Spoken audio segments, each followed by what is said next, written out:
Bahujan Samajwadi party ने अब बरेली में भी कुर्मी वोटरों पर सेंधमारी शुरू कर दी है और अपना प्रत्याशी यानी कि गंगवार समाज से बना मेरे साथ बातचीत करने के लिए मौजूद हैं।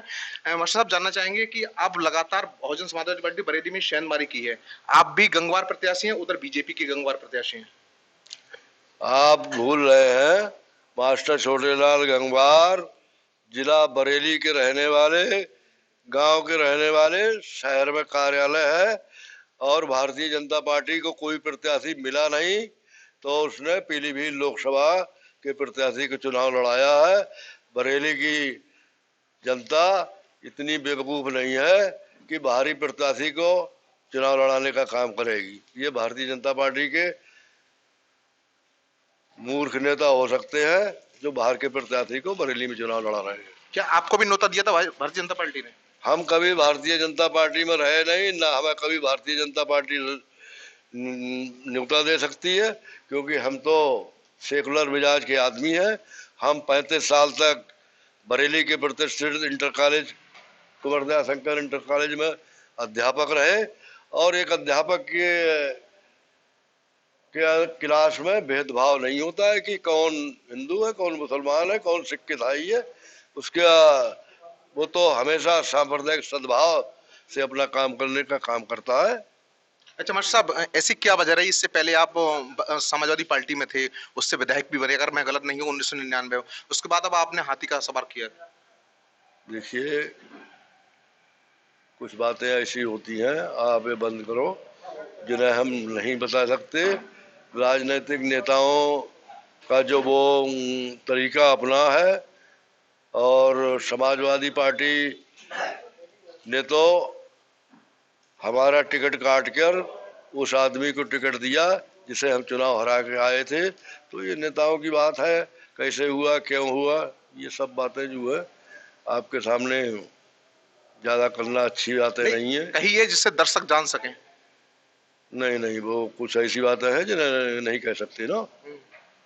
अच्छा, अब बसपा ने आपको उम्मीदवार बनाया है, क्या माना जाए कि यहाँ पे इस पे क्या बोलते हैं, बीजेपी से भी आपके कुर्मी जो है वो आपकी बरादरी से है, तो कितना नुकसान पहुंचाएंगे आप उनके लिए? देखिए, दलित पिछड़ा किसी पार्टी से बना हुआ नहीं है, ना कुर्मी किसी पार्टी से बना हुआ, ना दलित बना हुआ, ना मुसलमान बना हुआ। देखिए, चुनाव पार्टी के चेहरे पर और प्रत्याशी के चेहरे पर चुनाव होता है। कोई किसी पार्टी से वो नहीं है, किसी पे बिरादरी का मोह। आप कितना नुकसान पहुंचाएंगे बीजेपी के कैंडिडेट के लिए? बीजेपी के कैंडिडेट तो लड़ाई में ही नहीं आएगा तो नुकसान है, वो नफा क्या फायदा।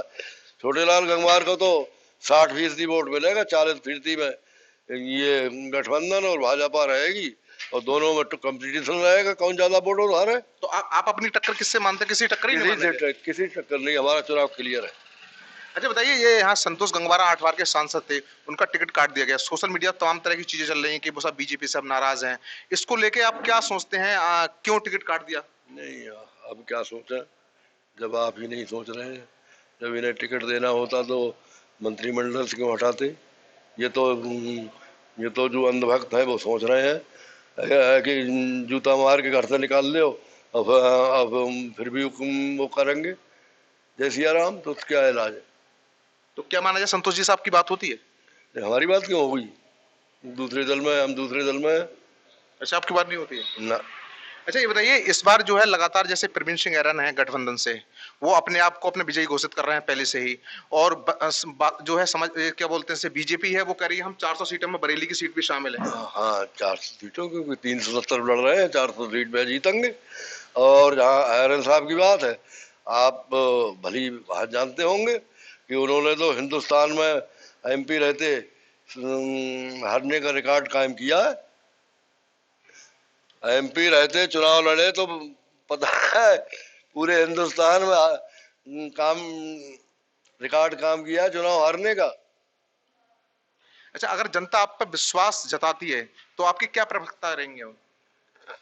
हमारी प्राथमिकता, पहले हम मास्टर हैं, पहले शिक्षा का सुधार हो, स्वास्थ्य का सुधार हो और बरेली में जितने उद्योग समाप्त हो गए हैं उससे ज्यादा उद्योग लगे, जिससे यहाँ के लोगों को रोजगार मिले, युवाओं को रोजगार मिले, बेरोजगारी खत्म हो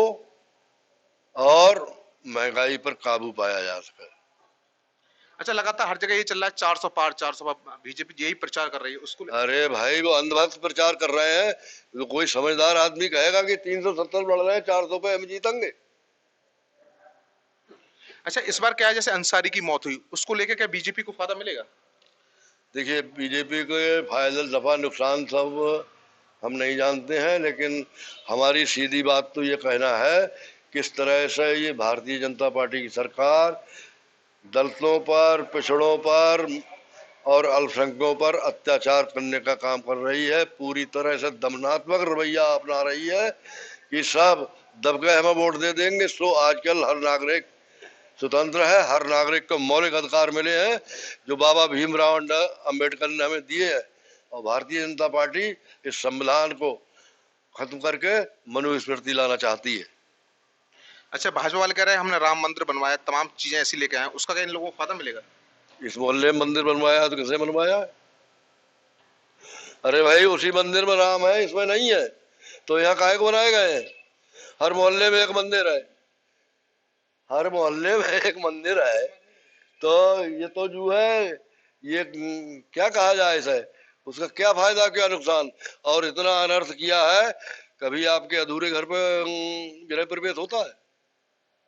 बताओ। अच्छा, जैसे अभी बदायूं में घटना हुई, आपको पता ही होगा, संज्ञान में होगा आपको लेके, बदायूं में क्या घटना हुई? बदायूं 2 बच्चों की मौत हुई, उसको लेके क्या सोचते हैं आप? हमें मौत यार का ही नहीं। आपको जानकारी?